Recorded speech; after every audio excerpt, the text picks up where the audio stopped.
part 6. All right, so if you've been journeying with me, this is part 6.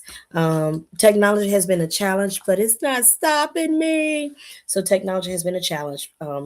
Once again, chapter, and I know what the issue is, and I just need to build it in my consciousness. It's a little shortage in this cord, and so, um, so that being said, I'm back for part 6. This will be short because I'm just going to finish the last two descriptions here for love, and then I'll close out.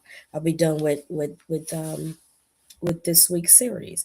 So we were talking about meekness, meekness as a version of love in the midst of power. Meekness, to have titles and positions of authority and no meekness is not love. And then I think I was in the middle of talking about how I was saying to before it cut off in part 5, and then I just ended it. But I desire to be at peace knowing that I finished what was in my heart for this. So I was telling one of my daughters that every time I get on my little high horse about something, as a leader, or my little high horse, let me tell you, that thing gets chanked. I get yanked. I get yanked. And so I am reminded. So I was having a conversation with her and I was talking about my being cognizant of humility, being cognizant of humility, being cognizant of humility. I'm much more cognizant of humility and meekness, where I may sometimes not even appear as the leader because of my my submission in a moment to meekness. There are other times when it's clear.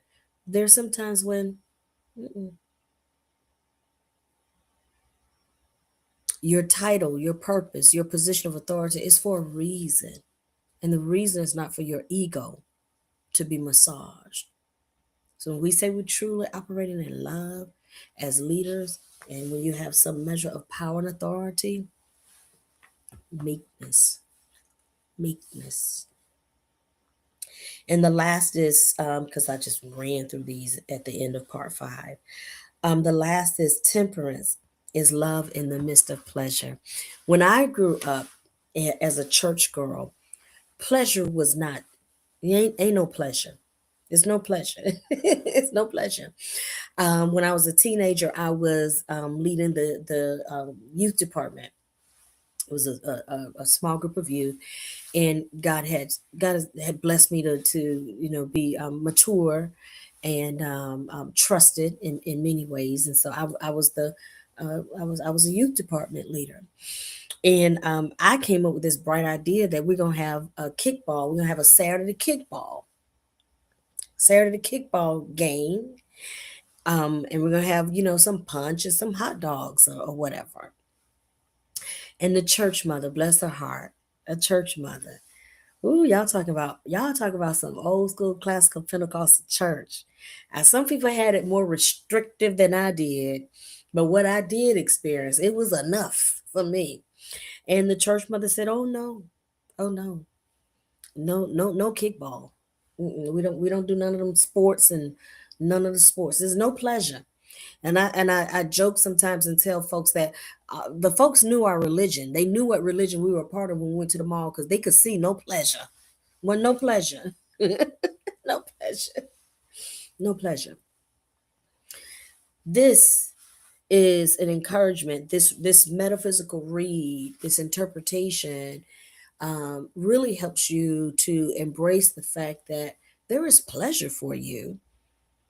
It's just important that you understand temperance. When God put Adam and Eve, however figurative or literal the story is, or the stories of creation are, there was pleasure there for them to enjoy, eat, and enjoy this. It's pleasurable. But have some temperance. Don't touch that over there. But the garden was not without pleasure.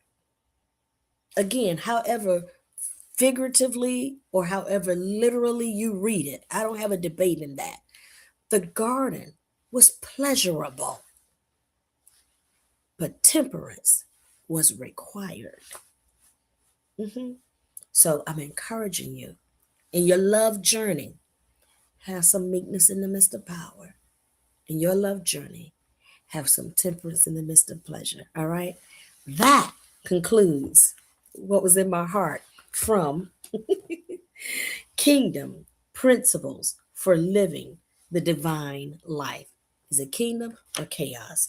We study kingdom as a system of operation, a system of being, a system of thinking, way of being, way of thinking, way of speaking, listening, way of behaving. All right. All right. So now I'm closing out this week for real. I'm gonna start a new series next week.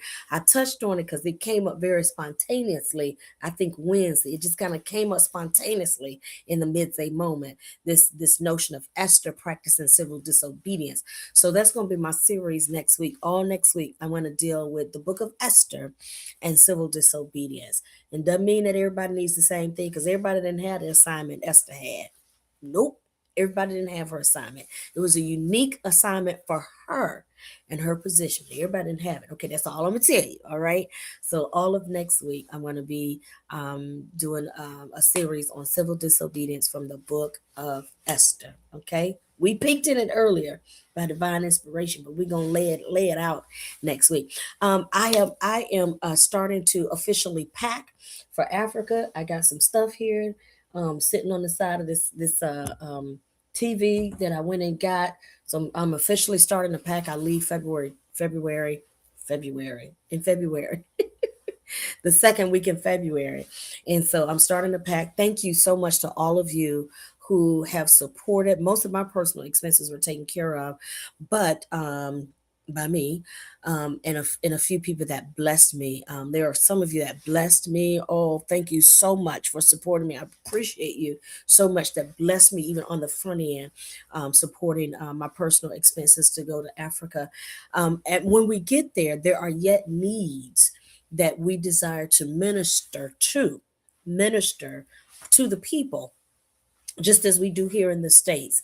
And so we're ministering wherever God creates the opportunity for us and the doors open. And so when everything aligns.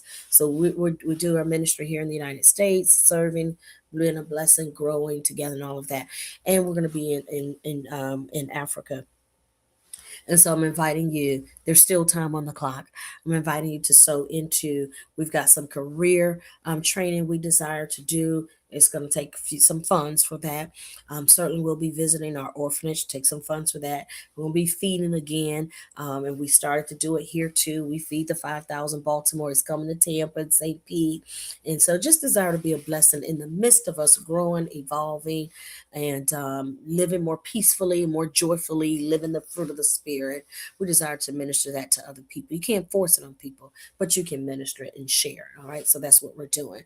And so I encourage you to join in that. So I'll make sure the flyer is up. All right. And make sure you join subscribe to the Access Network channel, Kingdom Access Network channel. Make sure you subscribe to the CAN channel, because that is the hub of our Kingdom inspirational teachings that you can watch on demand. So subscribe, and eventually you'll see this series and other series from the midday moment there. Okay. Whatever populates on Facebook, great. Facebook got a whole new thing now. They delete the videos and all of that. I certainly still have the YouTube channel, but I'm encouraging you. You only see a little bit of me on my YouTube channel. But if you go to the Kingdom Access Network, you're going to see a nice combination of inspirational teachings to encourage and support you. All right, that's it. Don't be stingy. Like and share. I love you. God bless you. God be you. See you next week. Take care.